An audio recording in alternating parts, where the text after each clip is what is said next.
Good morning and good afternoon. Welcome to another episode of Before Coffee.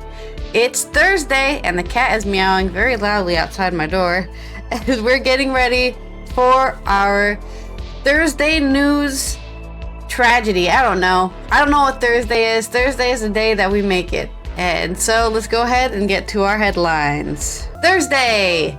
Today on Before Coffee, EU's Thierry Breton gives Elon Musk 24-hour ultimatum to deal with the Israel-Hamas misinformation on Twitter. Also, ACT test scores fall to lowest levels in 32 years. And in another story, the IRS is knocking on Microsoft's window. Shame on you. Cruise ship passengers greeted by protesters dressed as polar bears in France. And we read George Santos' 23-count indictment from the U.S. attorneys. Strike talks break off between Hollywood actors and studios. Those stories and more on today, October 12th, 2023, which is National Gumbo Day on Before Coffee.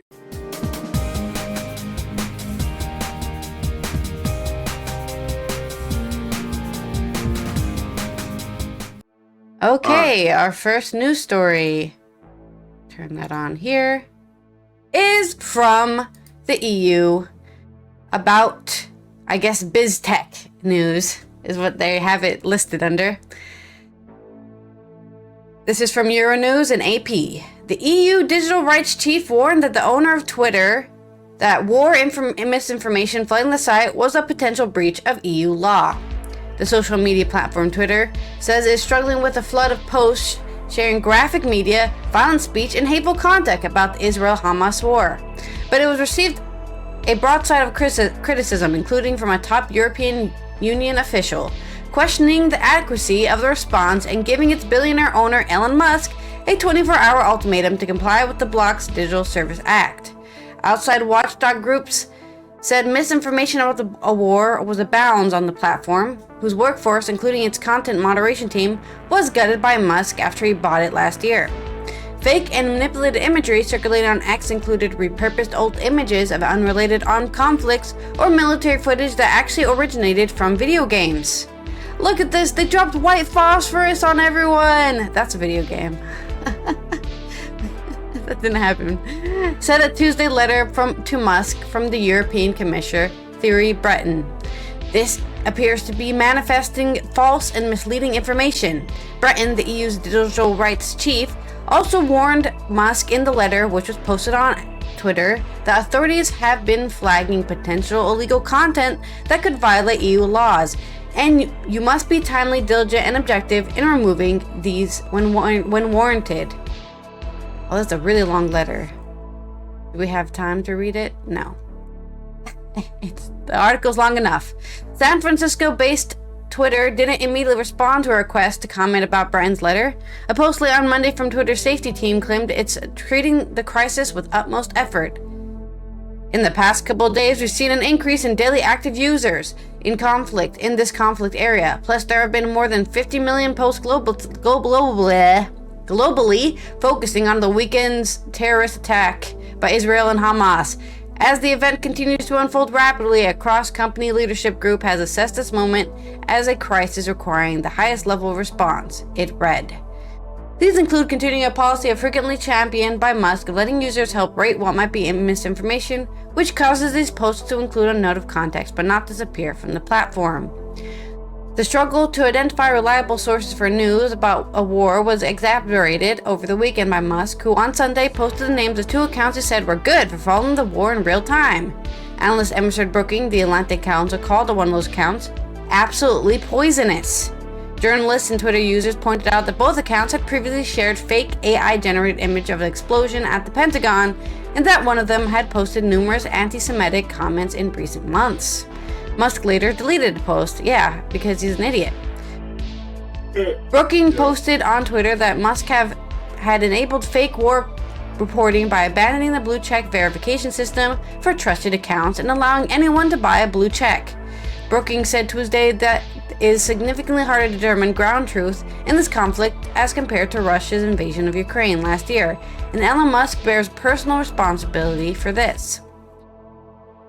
He said Musk's changes to the platform have made it impossible to quickly assess the credibility of the accounts, while his introduction of view monetization has created perverse incentives for war-focused accounts to post as many times as possible, even unverified rumors, and to make the most salacious claims possible. War is always a cauldron of tragedy and disinformation. Musk has made it worse, he added.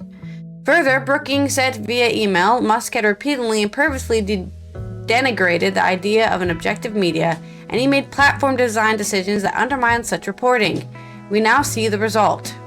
Part of Musk's tragic changes of the past year include removing many of the people responsible for moderation of toxic content and harmful misinformation.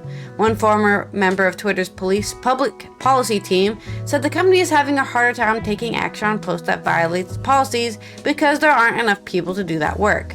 The layoffs are undermining the capacity of Twitter's trust and safety team, and associated teams like public policy to provide needed support during a critical time of crisis, said Theodora Skadas, one of the thousands of employees who lost their job in the months after Musk bought the company. Twitter says it's changed on one policy over the weekend to enable people to more easily choose whether or not to see sensitive media without the company actually taking down those posts. Twitter believes that while difficult, it's the public interest to understand what's happening in real time, its statement said. The company said it also removing newly created Hamas-affiliated accounts and working with other tech companies to try to prevent terrorist content from being distributed online. But Russian bots are allowed on Twitter. Don't forget. It is said it also continues to proactively monitor for anti-Semitic speech as part of all our efforts, which could possibly mean anything. Because some people consider anti-Semitic speech to say anything bad about Israel ever. So all those people are going to get blocked for saying, I don't really like the country so much. You're blocked. Permanently banned. Plus, we've taken action to remove several hundred accounts attempting to manipulate trending topics. Linda Yaccarino, who Musk named in May as the top executive at Twitter, withdrew from an upcoming 3-day tech conference where she was scheduled to speak, citing the need to focus on how the platform was handling the war. With the global crisis unfolding, Linda and her team must remain fully focused on the Twitter platform safety. The organizers of the WSJ Tech Live conference being held between Laguna Beach, California, in the US have told AP. So there's your news on staying off of Twitter and watching it, and whatever you read on there, don't believe it. Anything you... Because there's no way to determine whether something's true or not unless it has one of those context false news flags on it. Then you know it's fake. Otherwise, everything else is a toss of the coin. Your story. Little Twitter had no standards to start with, but somehow lowered them. How is that possible?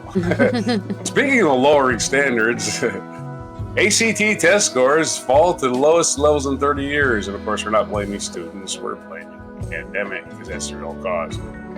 The class of 2023 had the worst ACT performance in more than 3 decades, according to newly released data from the nonprofit that administers the college administration's tests. This is according to a story in Axios by April Rubin.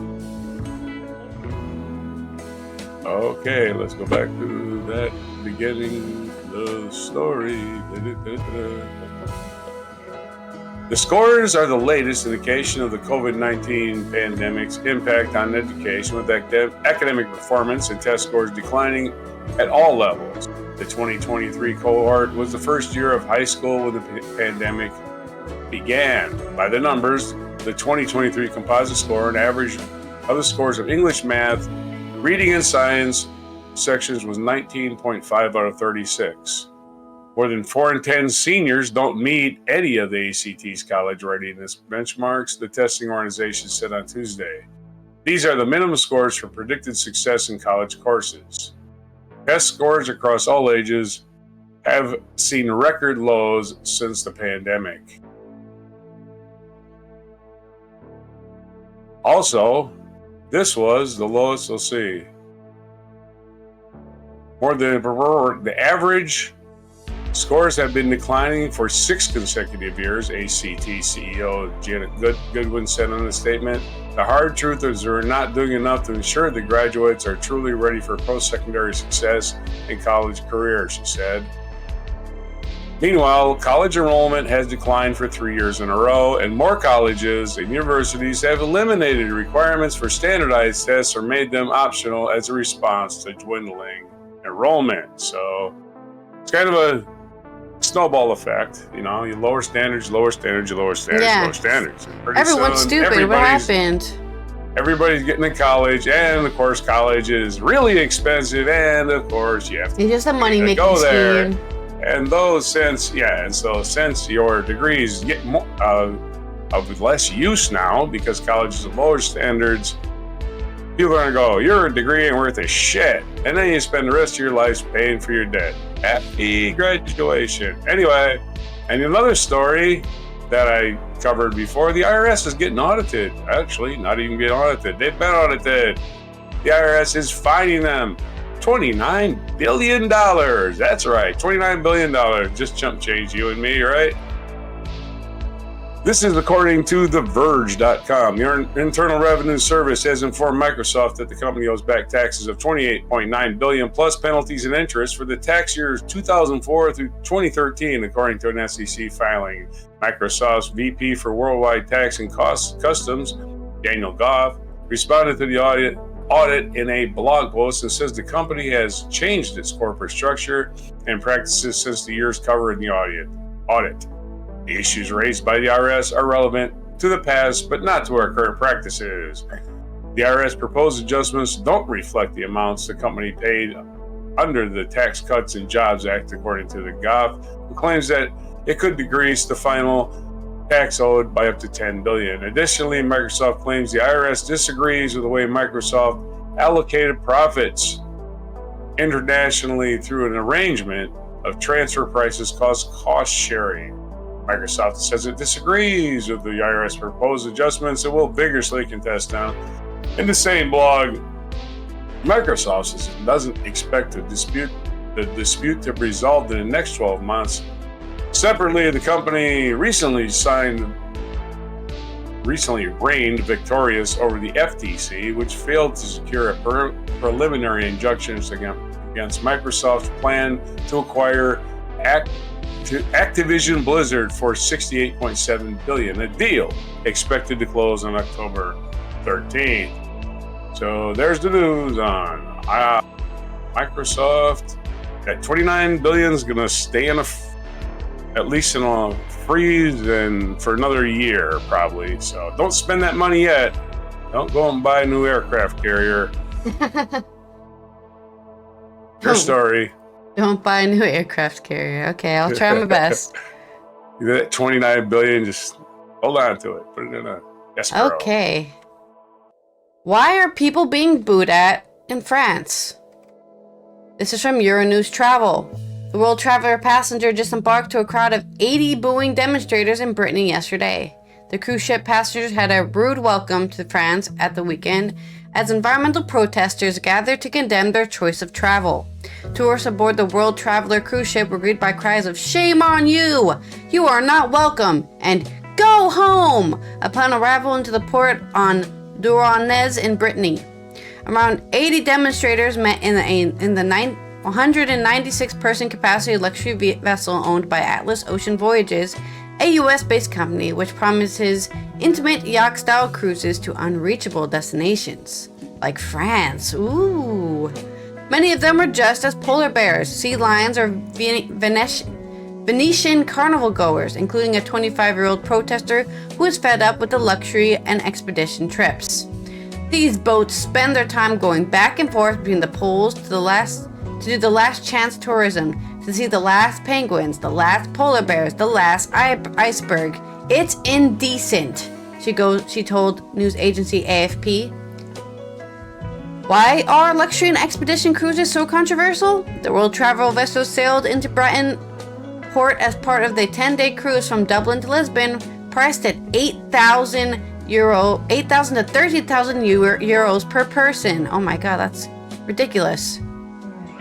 But it's often slicing through more remote waters underneath to Antarctica, the Arctic, and Norwegian fjords, and Iceland and Greenland. In November, for example, the cruise ship will set sail on a 10-day cruise to Antarctica, with prices ranging from $15,000 to $25,000. Why? All cruises come to a hefty cost in this climate. Yeah, probably because they're stupid. Their hotel and leisure facilities demand extra fuel to burn, chuffing on a huge amount of air pollutants. A recent study by the NGO Transport and Environment estimates that cruise ships sailing in European waters last year emitted more than 8 million tons of CO2. That's equivalent to 50,000 flights between Paris and New York. They misspelled flights. They didn't put the L. That wasn't me this time. That was them. Sailing close to coastline brings pollution-related health issues to local populations, and many people living near cruise ports have had enough, even banning the giant ships in some places. Expeditions to the planet's poles come with a different set of environmental consequences. Researchers in Antarctica have observed darkened snow at the South Pole and an increase in tourist trips computed to black carbon pollution. They estimated that each visitor is causing Antarctica to lose 83 tons of snow. It's hard to think of a more stark example of a tourist experience damaging environments it seeks. The irony is not lost on campaigners. In Duranez Bay, the anonymous posters said that their demonstration was partly in support of the polar fauna, which is suffering from climate change and all the consequences of our way of life in this society. How did passengers and Atlas Ocean Voyages respond to the protest? One cruise passenger appeared to take the hostile atmosphere in his stride. Eric Scott, a 49-year-old American tourist who's spending way too much money on a tour boat to go to France, described the hubbub of booze while disembarking as a useful educational experience. One of the reasons we travel, to get perspectives from other places, he told AFP. This isn't like some weird French thing. This is just a human thing. What the hell? What can he do, rich people? On its website, Florida-based Atlas Voyages claims that we take sustainability practices very seriously. That's why we're running a boat business, to ensure we leave the world as we found it for future generations. As we specifically send our fleet to Antarctica to see the last penguins. Our fleet of eco-friendly yachts are purpose-built with advanced technology and equipment. It says that its yachts consume only a fifth of the fuel used by traditional cruise ships. Then why are their prices so high? Earlier they said the prices are high because of fuel costs, and then they're like, give us $25,000 to go to Antarctica, thus reducing their impact on the environment. The technology for guilt-free, that's what they're paying for. They're paying for the guilt-free. That's what the extra money's for. Guilt-free, zero-emission cruising, that's what they're paying for. I feel really guilty, but you gave us 25,000 euros. Oh, I feel better now. At least somebody's getting paid. And environmental campaigners give short shrift to companies acting otherwise. We are simply denouncing this industry which has no reason to exist, a 47-year-old protester said yesterday in Brittany. We don't need this industry, she said, adding that biodiversity is more important. Several cruise ships disembark have been cancelled or organized under police escort in Duranez in recent months, AFP reports. At Sunday's protest, a police cordon prevented demonstrators from approaching the landing zone. Yeah, I have to agree. I think tourists, while it's really cool to go on a cruise, I don't think they're useful for anything other than stuff you can do on land. What are cruise ships but a bunch of amusement parks on a giant ship? You can go to an amusement Floating park. prisons. You don't need to go on the ocean to do that. So, yeah. Giant cruise ships, pointless. There's other ways to entertain yourself that doesn't melt the polar ice caps. On to your next story. Yeah, those cruise ships are basically just bucket list tours, you know, like I checked it off my list of things I went to do, and you know, you had billions of dollars sitting around gathering dust that you couldn't give to charity or anything, God forbid. But yeah, so cruise ships, or as I call them, floating prisons. Floating prisons with botulism. How about that one? It's even better. You can puke the whole time you're at sea. You're seasick already, now you get botulism. All right. And we're going directly to the Justice Department, justice.gov for this one. And they don't even care about bylines and writing credit because they're paying government employees to turn this stuff out. This is the 23-count indictment for George Santos. At 23, this is Central Islip, New York.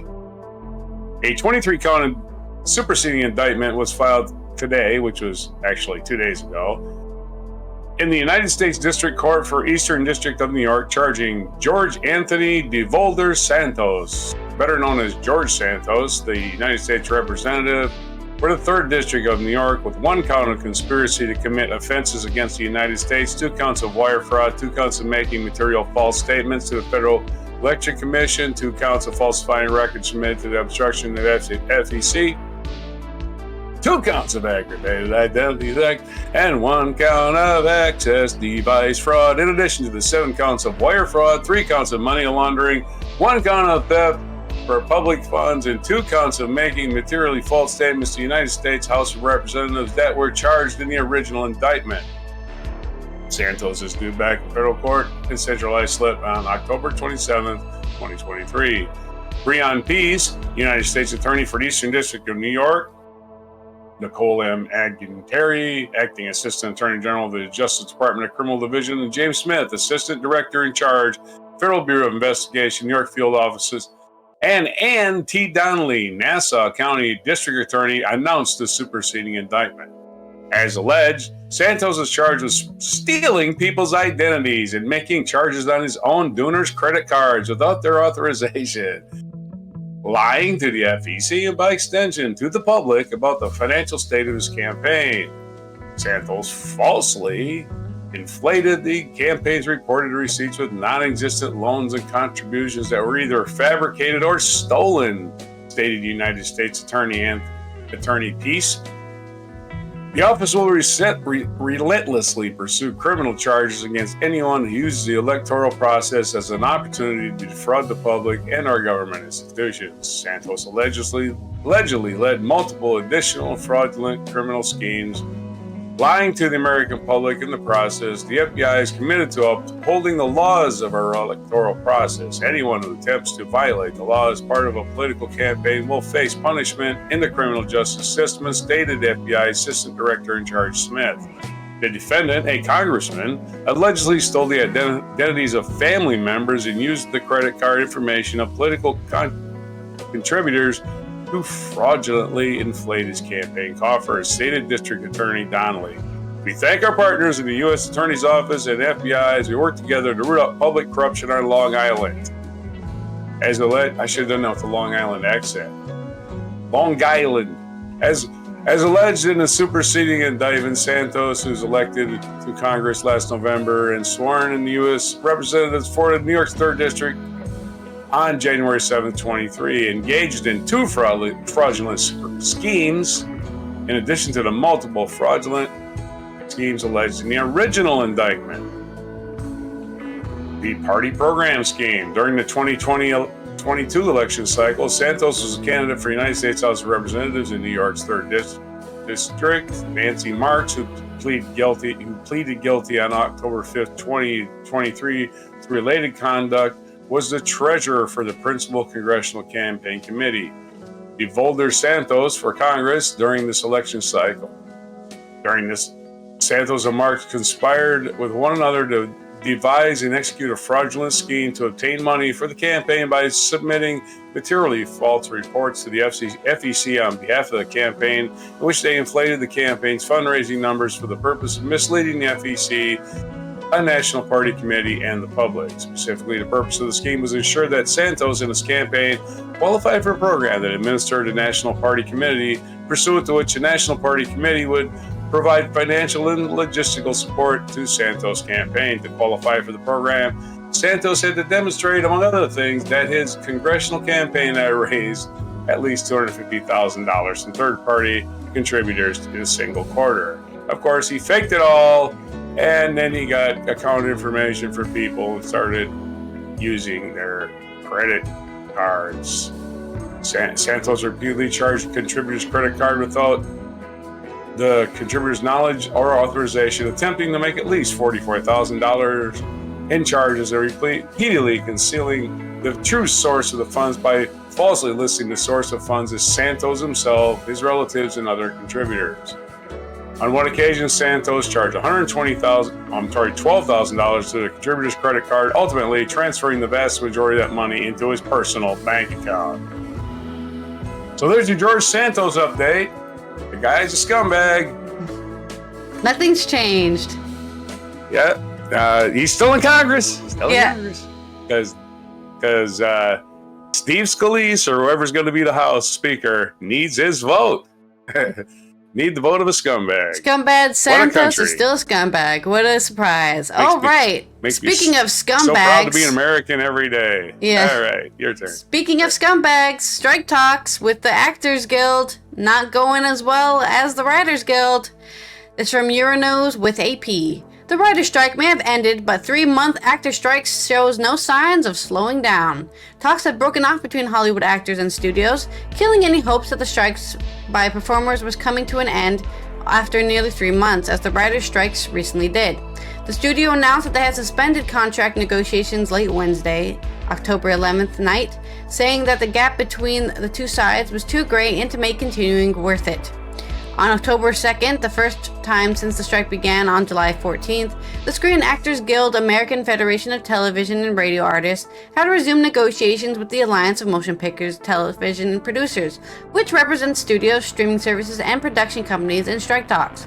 When negotiations resumed with the writers last month, their strike ended 5 days later, but similar progress was not made with the Actors Union.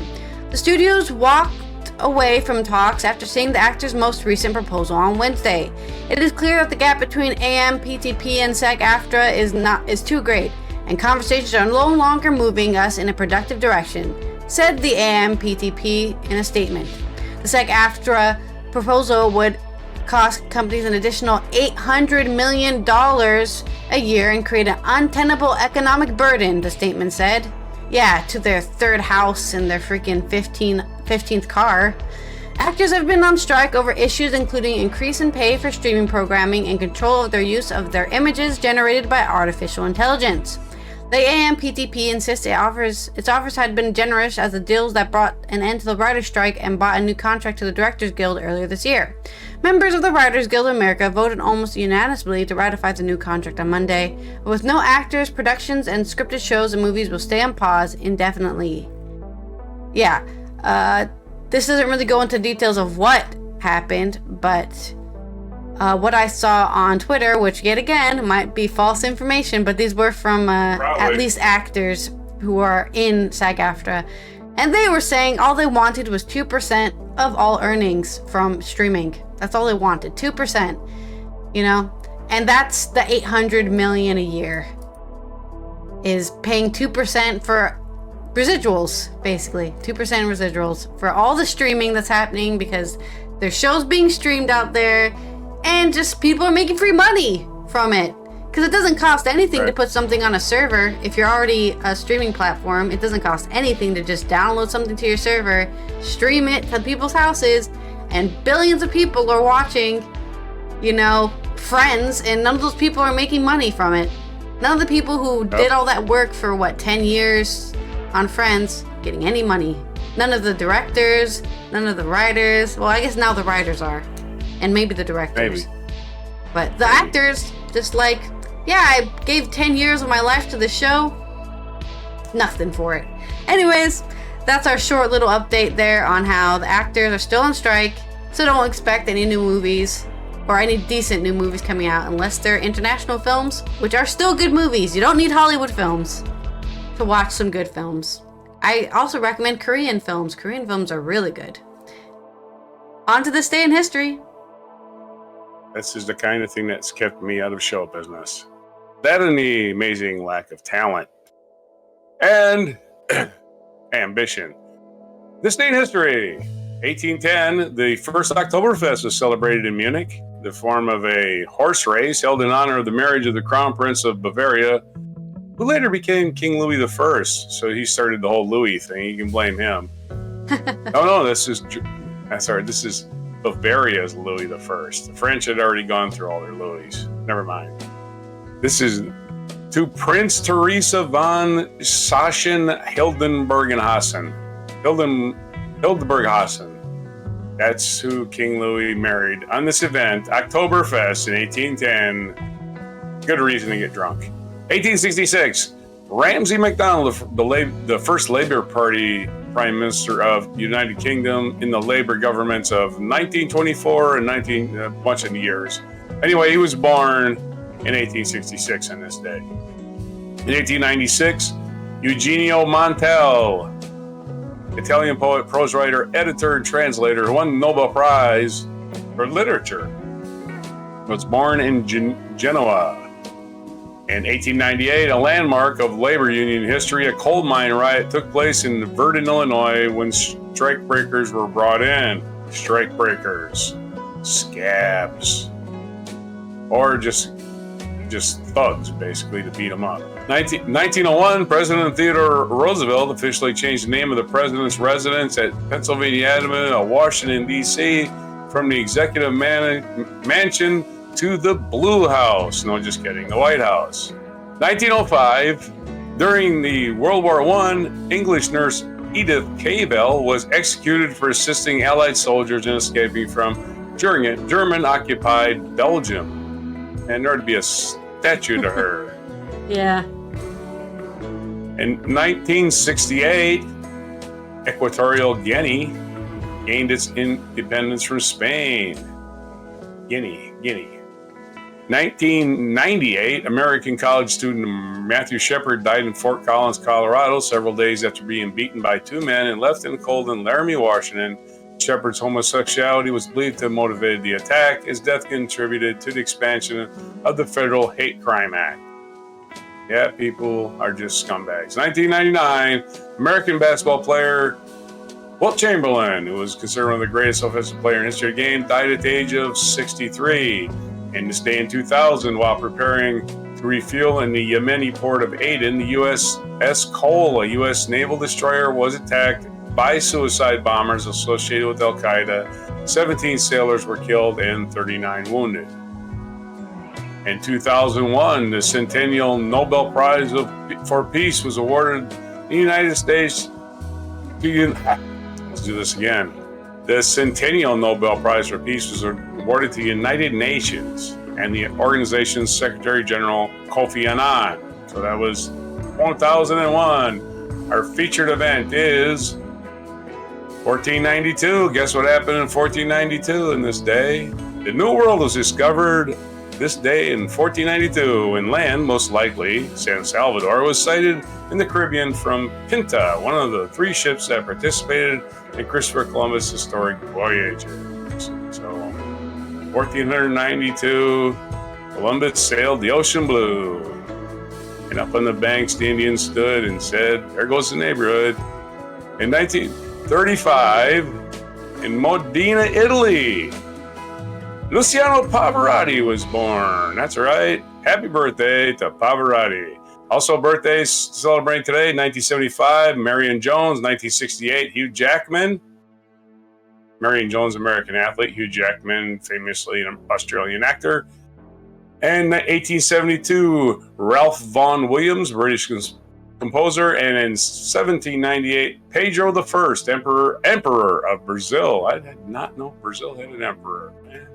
Why I read these things. National Day today, calendar at National Calendar, nationaldaycalendar.com. It is National Free Thought Day.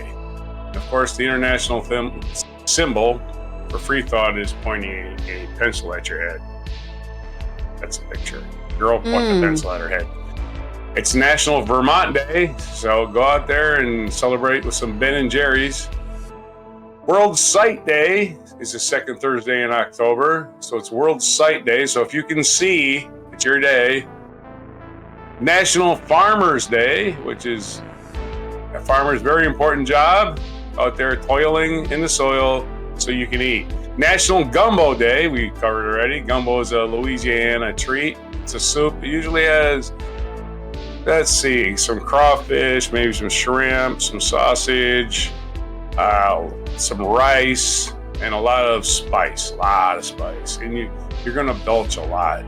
National Savings Day is today. So that's it. Those are all the days that are fit to talk about on this National Savings planet. Day. Yeah. All right. I don't know if we're saving nations or we're just, as a nation, saving things. Something's happening, that's for sure. Saving money by not eating. Yeah, well, this will be Allison here from the Netherlands here on Thursday, where we're going to be, I guess, saving. We're going to be saving somebody and not falling for fake news on Twitter. We'll see you on Friday to neatly tie up all the stories for the weekend. And this is Roger in the United States, where on Thursday, October 23rd, we cut through the bullshit and get to the real news, and we don't spend 47 hours consecutively on one story. So that's it for today. This is a dig at every news organization in the world. All right. So that's today's news on October 12th, 2023 edition of Before Coffee.